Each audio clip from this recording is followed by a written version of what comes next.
Welcome to Vision in Action Live. We have a presentation today on the dynamics of personal development and a discussion with our guest, Michal Stawicki, personal development and business coach and author of 16 self-help books, many of them on Amazon. Welcome, Mr. Stawicki. I'm Jim Boswell. I'm your host and the author of Lifelong Fulfillment, Take Charge of Your Life.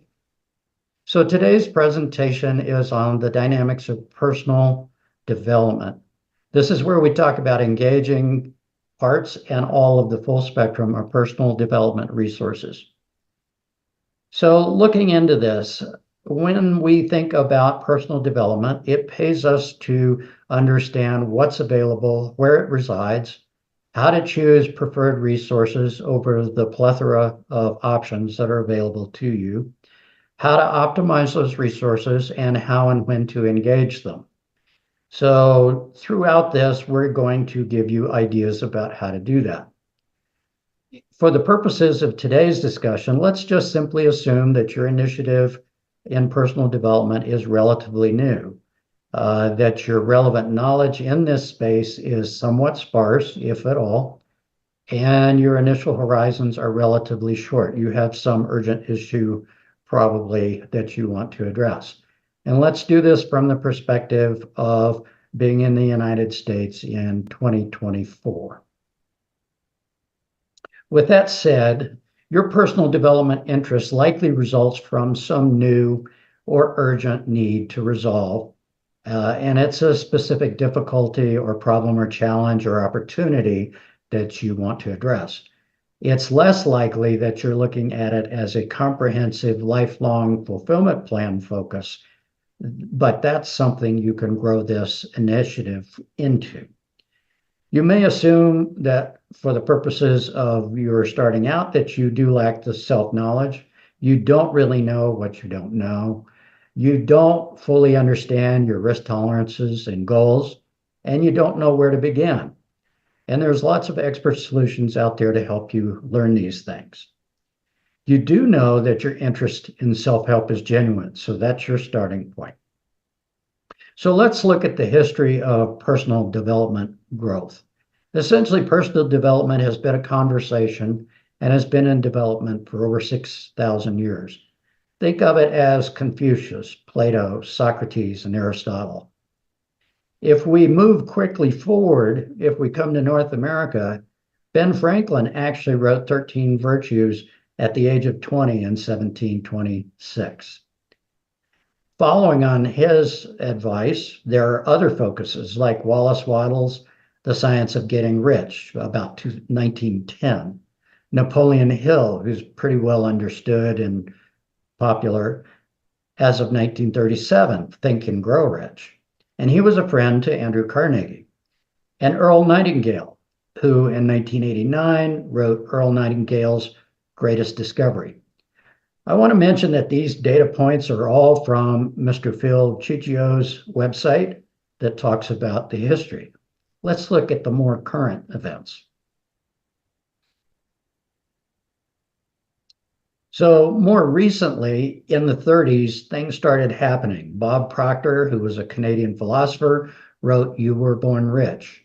John Rome, he's an author, speaker, and philosopher, circa 1930, Strategies for Wealth and Happiness, The Art of Exceptional Living, and other books. Dale Carnegie, who we mentioned earlier, as of 1936, wrote How to Win Friends and Influence People. John C. Maxwell, author, speaker, and minister, around 1935, wrote things like The Laws of Leadership and 16 Undeniable Laws of Communication. And then, of course, Dr. Norman Vincent Peale with The Power of Positive Thinking in 1956. So there's been a lot up through the first part of the 1900s. And now we've reached about 2000. Self-help has begun to explode. One example of that is in 2006, the release of the movie The Secret, and which created a following and an awareness. And so books, podcasts, and research are all now quite prolific, as we'll get into. So self-help is undoubtedly a popular initiative in the US and worldwide. It is growing. There are lots of books, podcasts, professional help, and other resources out there, but these resources are virtually unnavigable for a novice in personal development.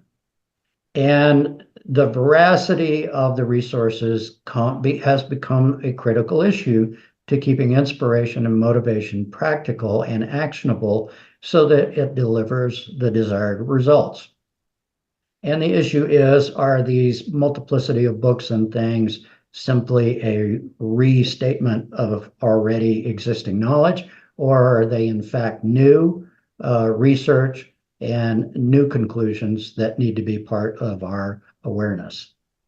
So let's look at a little further here. In the US, there's 245 coaching schools in the US that a person can sign up for. And these are the people that would be helping individuals, say, like me, who have an issue and feel they need some help.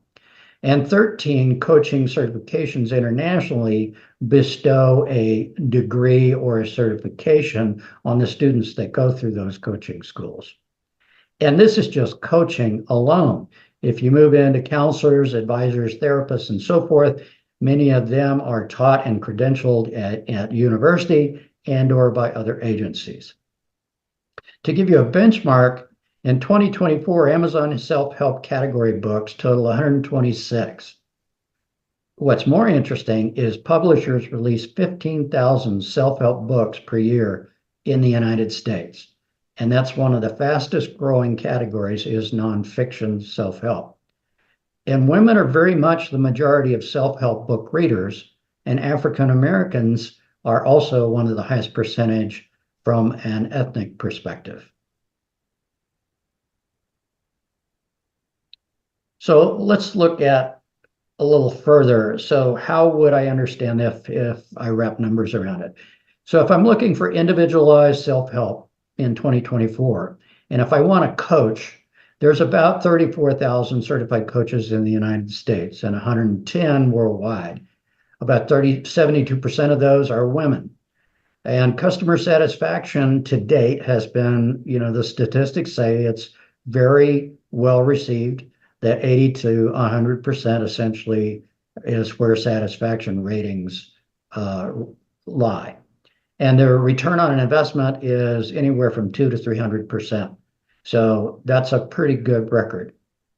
Now, in addition to this, we want to point out that coaching is one segment of the resources that's available. There's another 56,000 psychiatrists in the United States, 728,000 social workers, and 364,000 education, guidance, and career counselors. So there's a lot more there than just coaches. And they each differ in what they offer. Professional help, however, would appear to fall short of the interest and demand because it's growing so rapidly. And it's also available in other venues. Instead of just me getting individualized help in my business, I might be exposed to coaching and or other kinds of guidance and advisors through my business. Or I might belong to a group where I can participate in group formatted exercises, say maybe around the success mentalities and so forth. So there's other ways to get at this. So if I look at it, generally my initial point solution that I may be wanting urgently to resolve is how to think strategically. Maybe it's a personal finance issue. Maybe it's I don't understand how to operate with the law of attraction. Or maybe I have things like health and wellness, ADHD, things that are a challenge to me. So let's just look at an option here. Let's say you're looking for coaching resources where life, style, and happiness are at issue. Here's some resources. The Life Coach Hub has 3,500 in its directory of certified professional coaches, psychiatrists, therapists, and medical doctors. The Life Coach Magazine directory and or the Life Coach directory also have a number of resources. And then there's a website called Numi, which also has it. And if you want to go for ICF's Credentialed Coach Finder, ICF is one of the certification agencies on an international basis, probably the largest and the oldest. And they have a total of almost 34,000 in associate, professional, master certified coaches, and many of them are split up with specialties like health and wellness, job and career changes, organizational leadership, etc.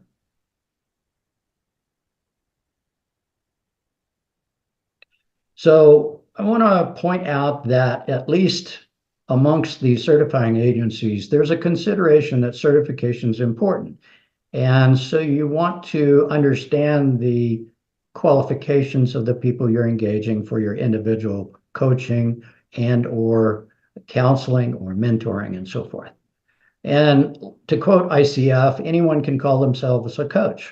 Credentialed coaches are professionals that have met stringent education and experience requirements.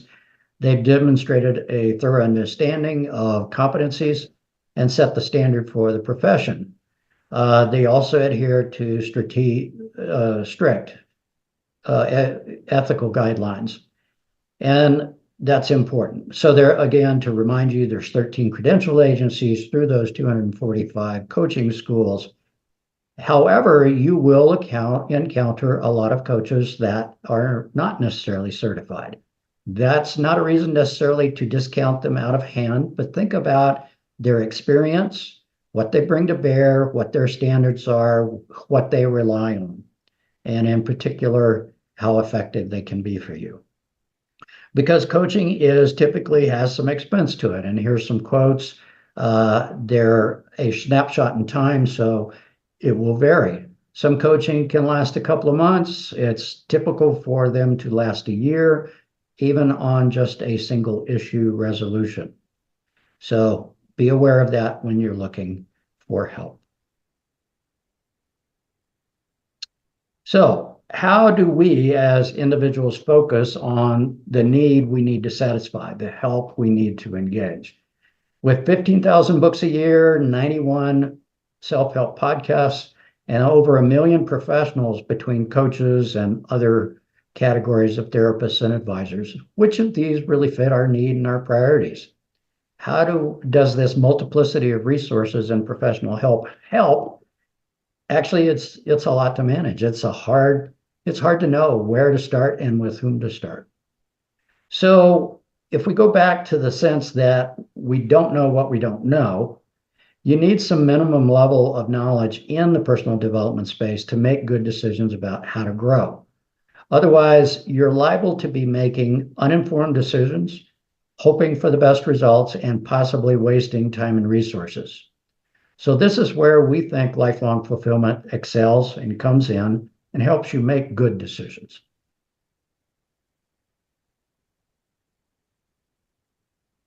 So the book, Lifelong Fulfillment, and Vision in Action Live, the companion podcast, provide a lot of baseline information on personal development. It includes things that are books that have been vetted by us, and these are ones based on factual development, particularly in psychology, economics, business, and so on. There's podcasts there, and there's professional help advice.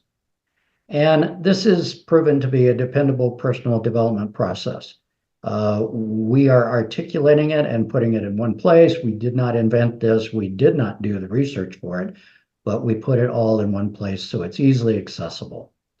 The book, the website, the podcast are comprehensive and complete. This allows you to make informed decisions about what's appropriate for you, what priority it has, and how actionable it might be for you. It helps you deliver better choices, get better results, and it doesn't waste your precious resources, time, money, and attention. And it optimizes the ability to engage the right credential point solutions like a coach or a therapist or a group session about some issue you're concerned about. And only the facts do you get from lifelong fulfillment, and these come from subject matter experts.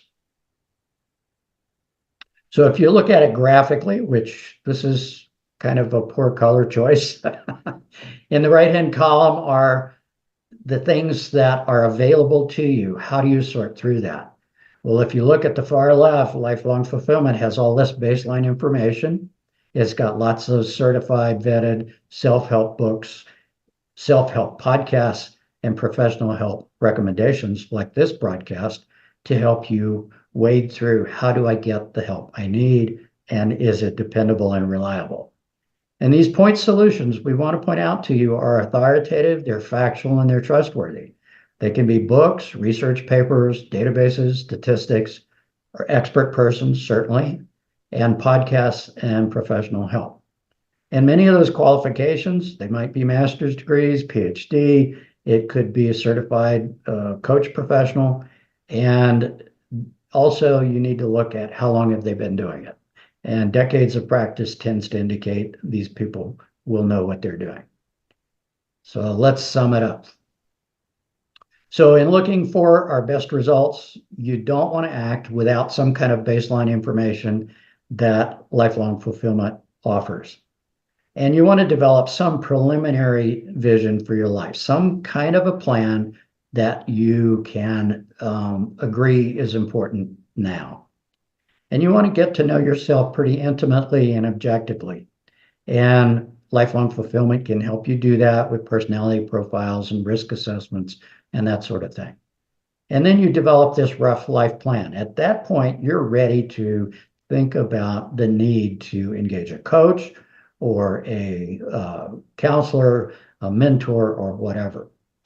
And then you start putting your vision into action. So that's when you engage. You look at books, research coaches, counselors, advisors, therapists, etc. And as you do this, if you're going to do lifelong fulfillment over the course of your life, what you do is wind up repeating this process with better technique and different agendas. And then you grow, you evolve, and you prosper. And then you repeat the process again. So feel free to resource yourself first and foremost with lifelongfulfillment.com. The book, the podcast, and a lot of other valuable material is available there. So now is the time in our program when we hear from point solution subject matter experts and people leading self-directed lives. Today's discussion will be on personal development dynamics. And we're going to talk with Michal Stawicki, who's a personal development and business coach and the author of 16 self-help books. Mr. Consistency focuses his coaching on changing through consistent daily action. Welcome to Vision in Action and Live, Mr. Stawicki. Hi, Jim. Thank you for having me in this beautiful morning. It's a pleasure. It's a pleasure. Now, with that brief introduction, if there's anything that you feel is also important, please elaborate for the audience if I missed anything. Yeah, well, I also have my own business book, advertising business. So not only I coach business owners, I have a business myself, and I try to instill the principles I'm teaching and coaching upon in my own business. I see. Okay. All right.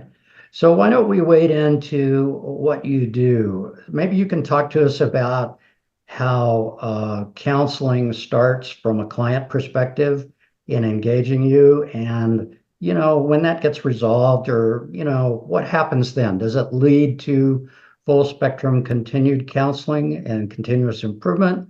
Or is it usually sometimes just, a one issue engagement? Maybe you can tell us about that. Okay, so I'm coach certified by European Council of Mentoring and Coaching, and they are very strict about what it is, and what you can do as a mentor and coach.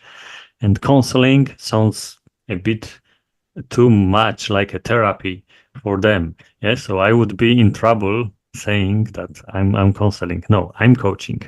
And the difference between therapy and coaching is, in therapy, you are a patient and you need help. In coaching, you are a person and you are full of your resources. As a coach, I just help you to dig to them and then apply them. So it's based on your own resources and on your own strength. It's your process. I'm just like a companion to it. So yeah, and also like in the kosher way of doing coaching, like ICS or International Coaching Federation recommends, coaching process should be, several sessions, Hmm. a few months to maybe 1 year at max. And that's it. There was a goal and it's been accomplished, and now our ways split. But the lady who taught me coaching in PwC Academy here in Poland, she has like 20 years of experience. And she says, okay, it's fine to go back to your clients, after a few years, start a Hmm. new process. Why not?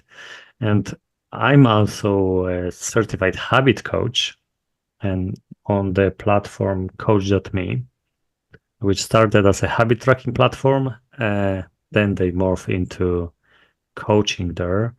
So actual they think is that coaching is ongoing till the coachee will say, okay, I'm done, or I graduated. Yeah, I it's see. I achieved what I wanted, but when it comes to developing habits, it usually takes more than few Okay. weeks.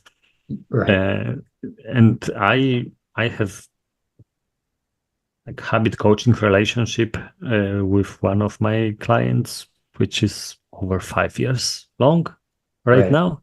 Yeah. Uh-huh. So uh, you see, the spectrum is really, and I haven't really had this experience, but my mentor told me about cases when it's like second session and we hit the nail, and the client is like, oh yeah, I know, okay, this is what I need to do, and they are done in 2 sessions because you did such a excellent job of them feeling safe, so they can open up, they can find those answers inside, and then overcome their limiting beliefs, which is, as my mentor says, 80% of coaching.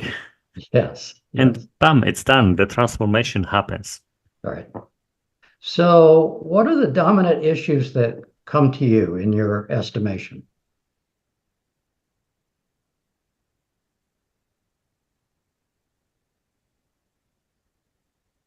I mean, is It's it career yeah, transition? yeah. It's Is it divorces and yeah. changes in I lifestyle? don't have a specialization per se, other than I want to. I pursue solopreneurs, small business owners to do business coaching, which Okay, is great. actually for solopreneurs. It's kind of life coaching because I just listened this morning to Entry Leadership podcast, and Dave Ramsey says that, okay, you as a leader, you are a limit for your business, and it's always often true. So you need to grow as a person to actually grow your business, which in case of very small businesses is often true. And like I've been after through several such processes, and I would say there are a few main things, but like in life, the same in business. I Uh, Poor tracking of finances, poor tracking of time, uh, then whatever BS is going through our minds and stops us from, progressing. We have those wired, wild ideas about ourselves. And well, for you, it's your operating system, your set of beliefs. You don't right, right, question that. But when you get someone from uh, outside who is trained in just listening, and well, you want to achieve that, but you are saying this about yourself, what's going on here? Yeah. So you can be first, you can notice that right, something is out of ordinary. For you, it's normal, yeah, but for the external world, it may not be. And right. second, uh, you can do something about that. So what else is okay? And I would say self-care is also a huge in this crowd, because entrepreneurs, they work like crazy. They are obsessed, often passionate about what they are doing, and like work-life balance, that's foreign concept for them. And while pursuing this financial metrics and business metrics, they are destroying their health, their relationships. And this is one of my beliefs, that you need to work on yourself as a business owner holistically. You are a human being, so physical health, mental health, relationships, Right. uh, personal development, those are all the aspects you need to take care of in order to grow yourself and then your business. Right. Well, that's kind of the self-care metric, I guess, that's out there. If you can't take care of yourself, it makes it hard to do much along your career, business, and your relationships. So that's seems completely reasonable. Um, so in changing that, are there any particular life-changing factors? You mentioned, setting goals, self-care. Were there any others in particular that show up for you in your practice? So when it comes to life-changing factors, well, things you've just summarized from what I was saying, they are just tools, but the factors is something else. Actually, three of them were discovered by BJ Fogg, the author of Tiny Habits, and he is working on Stanford University, like behavioral change Right. department. Yeah, so he has decades of experience in this, and he found three ways to change your life. Have an epiphany, enlightenment, light from the sky, like Right. Saul. Yeah. Second, change of the environment. So you move to the different country, or you move to a different household because you got married. You change jobs, schools, and so on and so on. All kinds of changing of environment can be life-changing. And the third is changing of your habits. And for me, like I digested this discovery of BJ Fogg, and I think in the end it's all about habits, because what change of the environment gives you is like it robs you of the old triggers, and you can create new habits in your environment. So it's going down to environment. And epiphany, the same story. If got shined the light from the sky and you don't change your life, you don't change the things you are doing, like what kind of epiphany that is, it's worth nothing. But Mhm. Saul uh, transforming to Saint Paul, like he changed his life completely. New, like religious order, new religious practices, um, and so on. So in the end, you after like a year, you can point out, okay, now he's a Christian because he is doing this, and this. He has new habits. And the fourth way is like a shortcut. Uh, just be around people you want to be, and then you will rub off the habits. It's how we are wired. It's how children are learning Mhm. to live. They observe and then mimic, and it's stronger than us. You actually need to turn on your conscious mind not to mimic someone else. So if you want to be more fit or wiser or a better salesman or whatever else, just spend more time with people who are that way. That are already doing it. Right. Good examples and stuff. Yeah. Um, so in your practice counseling and stuff, how do you and your clients define a successful engagement and determine that I've accomplished what I wanted to do with you. Coaching is very goal oriented. We define what's the purpose of this process. And also, as a coach, this is what they teach us. You ask the questions about the goals. So, okay, I want to be more productive, but what does it mean for you? How you will know you are more productive? And the same applies to like specific sessions, because let's say being more productive is the objective of the whole process.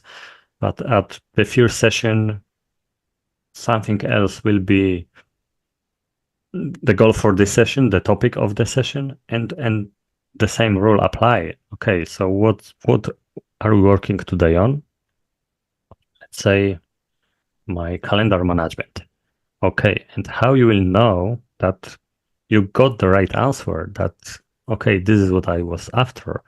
So the client articulates their goal, and it's my job is just to capture it, maybe rephrase, maybe mirror, so clarify, and then at the end of the session we can check against that objective. And it's not that every single time, every single session, like, okay, we achieve things.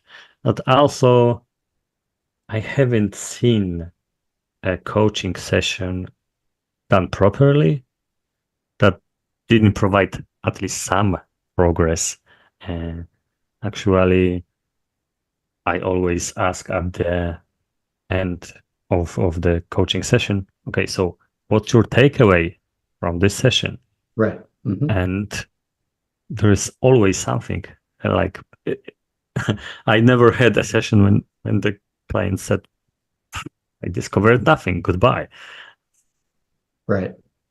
So just to confirm for our audience, I understand that coaching properly is restricted to Socratic questioning back and forth, questioning and answering between yourself and a client. Is that true for you? Yeah, it's a good approximation of what it is. Right. And then yeah, in that particular case, then it is reliant upon what the client knows or their level of expertise, their understanding how to set goals and action plans and to execute against that, and how, you're holding them accountable helps them stay on track. Is that accurate for you? it's accurate for me because I'm from that habit coaching school, and accountability is big thing for me. But the kosher coaching, no, accountability is like optional, and you shouldn't push your client, because in the coaching world they believe that the transformation should come from the inside. And if they realize what they are doing wrong, or what are their limiting beliefs and so on, then they will realize. You don't have to, bestow your wisdom or experience on them. And once they got it, which actually is true. I think Andy Andrews said that people are changing all the time. Right. And you just need to meet two conditions. First, they hear something and, okay, that makes sense. And then what's in it for me? Meaning, actually, well, can I do it? Yeah, because of course it makes sense. Yeah, everybody can get a golden medal at Olympics, but can I? Oh, thank you, goodbye. And I'm not even trying to pursue that path. Okay. So, yeah, because Andy beautifully illustrated this, like you are trying to convince your spouse not to smoke cigarettes 4 years. Oh, it stinks, and so on. And then someone speaks to them, a brief conversation, 5 minutes, and bam, they quit. And it happens all the time in the real world. It happens. It's just, those two things need to click. And going back to your original line of thinking, yes, the function of those questions is so they can dig out their own answers, because we all know our answers. Like I will give you one experience from one example from my experience. I started changing my life because I got this minor epiphany after reading the book The Slight Edge, and the whole process of the Slight Edge starts from, okay, set some goals and then break them down to daily activities. And at that moment, I haven't read a self-help book in like 16 years. I was of the mind, well, it doesn't work for me.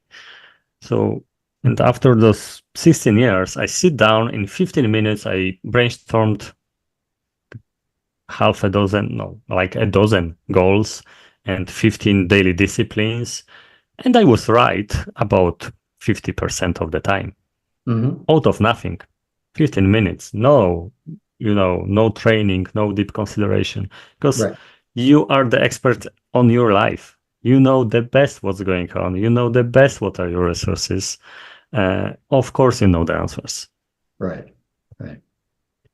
So one other aspect, we have at Lifelong Fulfillment take a look at the coaching market as background to this discussion. And one of the impressions we come away with is that demand for coaching is growing pretty rapidly. And that also includes people that are focused in specific areas, say being a better business person or personal development or simply understanding and operating with the law of attraction, things like that. Do you see that dynamic in your business? I mean, do you have to go chase to find clients, or are they actually pretty much ready there and coming to you? No, it's not my experience. They are ready. It's like I have also this unfair advantage of being the author, and I sold, 90,000 copies of my books. So I'm not starting from scratch. Right. And like I have several, no, not several, over 1,500 articles all over the internet, and already millions of people read my stuff. So it's easy to discover me. And actually, right now, I'm working only with people who discovers me. They found my book or heard me on a podcast and they reach out. But there are also coaches who like actively cultivate a prospect list, let's say. Yeah. So they are looking for new clients, and the best coaches, they are like testing those prospects. Are they coachable? Because if they aren't, come on, it's hard work with little gratification. What else when it comes to and this what you said about this being specific about like divorce or business or anything else? A good coach can coach anybody on anything, but how our brains are wired, we are looking for solutions. We are looking for expertise. So we, as coaches, we need to brand ourselves in a certain way. So I brand myself as a solopreneur coach, and other can be like relationship coach or personal finance coach. And I met all those people. So it's a branding thing more than your skill set, because if it's based on your experience and on your knowledge, then it's not coaching. It's more of mentoring or even training. Yeah, and those are different animals. Right. Okay. Well, listen, we're coming to the end of our interview session here. I wanted to make sure the audience knows how to reach you if they're so inclined. It's so great to be Polish guy in the English speaking space. Just type my name and add anything with blog, books, Amazon, and voila, I will be at the top of the search results. So Michal Stawicki and books or blog or coaching, and you can be sure it's on the first page of Google results. Okay, so that would be Michal Stawicki, and we'll see you on your query on internet. So, Thank you. all right then. Thank you for your time today, Michal. It's been very enlightening, and we really appreciate you telling us about your books and your experience. Thank you, Jim, for having me. Have a good day. The same to you. So don't forget that you can get this podcast in newsletter form under the Dynamics of Personal Development. I want to thank our guest today, Mr. Stawicki, and I want to thank you very much for attending Vision in Action Live. We hope you found it engaging today. Vision in Action Live podcasts are every week. These podcasts include important personal development information and material from Lifelong Fulfillment, and interviews with subject matter experts and people leading self-directed lives. Check out our newsletters, the book, and collateral materials at lifelongfulfillment.com. And you can find us on Facebook, LinkedIn, YouTube, other podcasts, Link Local Network, and KFRED Internet Radio. I'm Jim Boswell. I'm your host. Feel free to send any comments or questions to Jim at lifelongfulfillment.com, and we'll get back to you. Till the next episode of Vision in Action Live, have a productive week. We hope to see you later.